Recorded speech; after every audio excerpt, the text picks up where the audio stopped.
और अब रुक करेंगे बिहार का, जहां पर सियासी खलबली मची है। बिहार के बाहुबली आनंद मोहन कल जेल से रिहा हो गए, लेकिन उससे पहले वो बेटी की शादी के लिए जेल से पैरोल पर बाहर आए।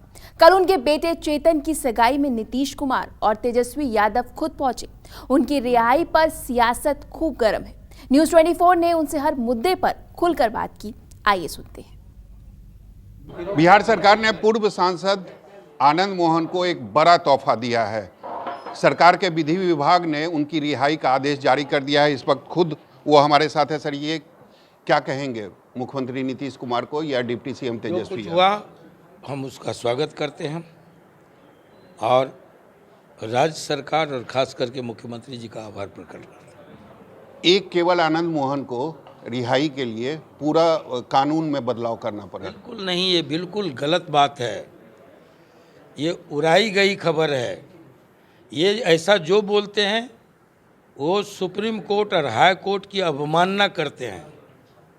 सुप्रीम कोर्ट ने कहा, हाई कोर्ट ने कहा, बार बार कहा है केंद्र और राज्य सरकारों को कि कानून और दंड विधान में एकरूपता लाइए। मर्डर केस में कहीं 11 साल, कहीं 9 साल, कहीं 14 साल, कहीं 16 साल नहीं हो सकता। और आजीवन कारावास की सज़ा का मतलब होता है 20 साल। 6 साल सुप्रीम कोर्ट का निर्देश है परिहार दो। अगर वो काम करता है, अच्छे आचरण है तो परिहार दो। तो 14 साल होते हैं, 1.5 साल ज़्यादा काट ली। जो लोग छूटे हैं, मैं पूरे विश्वास के साथ कह सकता हूँ, गहराई में जाइए, कोई ऐसा व्यक्ति नहीं होगा जो 6 महीना ज़्यादा 3 महीना, 6 महीना, 1 साल, मैं तो 1.5 साल ज़्यादा काट लिया हूँ। ये कहना कि विभिन्न तरह के लोग छोड़ दिए, विभिन्न तरह के लोग विभिन्न अपराधों में न्यायालय ने सजा दी, उतना पूरा कर लिया, छोड़ना तो है। तो आपके कारण फायदा, आपके कारण फायदा नहीं है। फायदा फिर आपको बता दूं, नहीं, आपके कारण 26 कैदियों को फायदा हो गया। इसके आप आगे नहीं छूटेंगे, पीछे नहीं छूटे हैं। आप पता कीजिए कि हर साल में कई बार परिहार बोर्ड बैठता है और जिनकी सजा पूरी हो जाती है छोड़ा जाता है। लेकिन मायावती कह रही है कि ये दलित विरोधी सरकार है। नहीं, मायावती को नहीं जानता। कौन मायावती है, कैसी मायावती है, कहाँ की मायावती है, नहीं जानते। मैं पहले से बोल रहा हूँ कि लड़कपन से, बचपन से देश की बड़ी दलित नेता है। नहीं जानते हैं। आप पता करेंगे। 15 साल में याददाश्त पे जेल में नहीं, 5 महीना रहिएगा तो समझ में आता है। सर, ये बताइए, बीजेपी के भी कुछ नेता इसका विरोध कर रहे हैं। बीजेपी के कुछ नेता अभी बयान दे के गए हैं, लगातार बोलते रहे हैं कि आनंद मोहन जी को छूटना चाहिए। विभिन्न मंचों से बोले हैं। बीजेपी के जो पुरखे हैं, अटल जी, आडवाणी जी, वो भी हमको बगल में बिठाते थे, हमसे समझौता राजनीतिक किए हैं। घोषणा पत्र अटल जी के साथ, जॉर्ज के साथ, मेरा भी, नवीन पटनायक के साथ, है ना, मेरा भी मेरे हस्ताक्षर से एनडीए का घोषणा पत्र भी जारी हुआ है। उनको ये भी पता करना चाहिए। सर, ये बताइए, 2024 का लोकसभा चुनाव जो है, उसमें आप देश में किस तरीके का माहौल देख रहे हैं? एक तरफ नरेंद्र मोदी हैं, दूसरी तरफ नीतीश कुमार जो हैं, वो सारे विपक्ष पार्टी को एकजुट करने में लगे। देखिए, जो भी एकजुटता के लिए निकले हैं, हमने कहा कि मजबूत केंद्र के खिलाफ विकलांग प्रतिपक्ष नहीं चल सकता। अगर ऐसा होता है और लगातार विपक्ष कमज़ोर रहा तो देश में तानाशाही का खतरा होता है, जनतंत्र खतरे में पड़ता है। ये दुनिया का इतिहास है, कोई भारत का नहीं। भारत में भी ऐसा हुआ है। जब विपक्ष बिखरा था, जब विपक्ष कमज़ोर था, तो यहाँ भी सीमित तानाशाही आई, इमरजेंसी आई। उस इमरजेंसी में हम लोग उस लड़ाई में, आपकी अभिव्यक्ति की आज़ादी जो प्रेस की पर सेंसरशिप की तलवार लटका दी गई, तब 17 साल की उम्र में मैं भी आपकी लड़ाई लड़ा था और जेल गया था। तो मजबूत केंद्र के खिलाफ मजबूत प्रतिपक्ष वक्त का तकाजा है। कभी यही प्रयास गैर कांग्रेसवाद के नाम पर डॉक्टर लोहिया ने किया, कभी कांग्रेस के खिलाफ इसी देश में जयप्रकाश नारायण निकले, और आज अगर नीतीश जी इस प्रयास में लगे हैं तो हम कहेंगे ये स्वागत योग्य कदम है ना, और मजबूत प्रतिपक्ष लोकतंत्र के लिए आवश्यक। सर, करीब 15.5 साल के बाद आप जेल से बाहर आ रहे हैं, तो आपकी जो छवि है उसको क्या एक बार ख़त्म करने की कोशिश करेंगे आगे? जो बाहुबली की छवि है या रॉबिन हुड की जो आप चस्पा कर दीजिए बाहुबली, आप जो भी आप आज़ाद हैं, रॉबिन हुड कह लीजिए, कभी बाहुबली कह लीजिए, सबके लिए जो भी कहिएगा हम अंगीकार करेंगे, स्वीकार करेंगे उसको। ये अभिव्यक्ति की आज़ादी है, इससे कोई फ़र्क नहीं पड़ता है। जो छवि हमारी थी वो कभी खराब नहीं थी ना।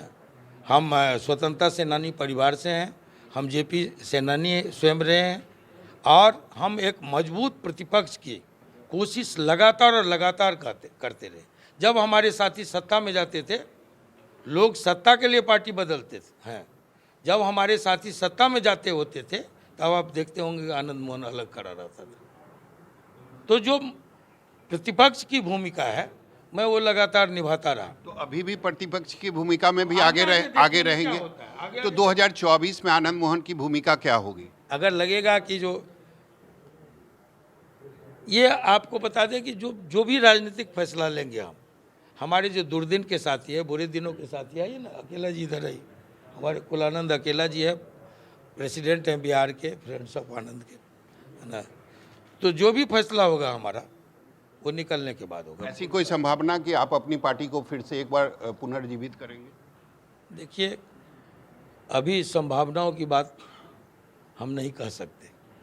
पूरी तरह मुकम्मल तौर पर हम आएंगे जब, तब साथियों से मिलकर कोई राय बनाएंगे और जैसा लोग बताएंगे। परसेप्शन ये भी बनाया जा रहा है कि बिहार सरकार ने रिहाई का आदेश इसलिए जारी किया कि वो चाहती थी कि एक जाति समुदाय को खुश किया जाए और उसका फायदा 2024 में। की राजनीति हम नहीं किए, समझे। जाति की राजनीति करते तो कुलानंद यादव अकेला हमारे साथ नहीं होते, उदय ठाकुर भूमियार हैं वो हमारे साथ नहीं होते, विमल जी नहीं होते, वीर बहादुर यादव चले गए वो नहीं होते, है ना। तो ये जो कभी ऐसा नहीं हुआ है ना कभी। देखिए, राष्ट्रीय आंदोलन की उपज है, विरासत हमारा वो है। हमारे ख़ानदान के लोगों ने कभी हिंदू मुसलमान नहीं किया, बैकवर्ड फॉरवर्ड नहीं किया, कभी 75 और 15 का नारा नहीं दिया, कभी 90 और 10 का नारा नहीं दिया। हम 100% की राजनीति करते रहे। यानी आपकी रिहाई का फायदा 2024 में महागठबंधन को नहीं मिलेगा? जो भी हो, जिसको भी मिले। हम कहाँ से, इतने बड़े लोग ही नहीं है कि जिसके निकलने से कोई लाभ और नुकसान हो। 15 साल से जेल में हम बेचारे लोग हैं, काहे परेशान कर रहे हैं पूछ के। बहुत छोटे लोग हैं ना। और जो कुछ भी होगा आप लोग उसकी समीक्षा कीजिएगा। सक्रिय राजनीति में कदम रखेंगे? सक्रिय राजनीति में थे, सक्रिय राजनीति में रहेंगे, बिल्कुल। अब कोई राजनेता अगर कहता है राजनीति में आने के बाद कि हमने संन्यास ले लिया, अभी तो हम गए थे उत्तराखंड, कोश्यारी जी से मेरी चुनाव तो आप लड़ नहीं सकते। सुनिए, कोश्यारी जी से मेरी मुलाकात हुई, लवली आनंद ने कहा कि सुनते हैं आप संन्यास ले लिए। हम के काहे का संन्यास, जहाँ 350 लोग नीचे में बैठे हों विभिन्न तरह के राजनीतिक कार्यों को लेके, वो संन्यास कैसे ले सकता है? लेकिन चुनाव तो लड़ नहीं सकते हैं ना आप? क्यों नहीं लड़ सकता है कोई? देखिए, कोई कोर्ट नहीं गया है, इसके खिलाफ लड़ा नहीं है। एक मुर्गी 2 बार हलाल नहीं होगी, 2 जगह एक ही बार होगी। अगर हम कोई क्राइम किए नहीं किए, जो आरोप था उसकी पूरी सजा काट चुके हैं, तो हमको कोई दूसरा नहीं रोक सकता। उसी मामले में जरूरत पड़ी तो इसके खिलाफ हम कोर्ट जाएंगे। आज तक ऐसा हुआ नहीं है। तो हमारे साथ है आनंद मोहन। इनका साफ कहना था कि हम पहले भी सक्रिय राजनीति में थे और आगे भी सक्रिय राजनीति में रहेंगे। कैमरामैन सनी के साथ सौरभ कुमार, पटना, न्यूज़ 24। नमस्कार, मैं हूं मानक गुप्ता। अगर आपको हमारा ये वीडियो पसंद आया हो तो इसे लाइक और शेयर जरूर करें, और हाँ, हमें सब्सक्राइब और फॉलो करना ना भूलें ताकि आप देश और दुनिया की कोई खबर मिस ना करें। तो जुड़े रहिए हमारे साथ और देखते रहिए न्यूज़ 24।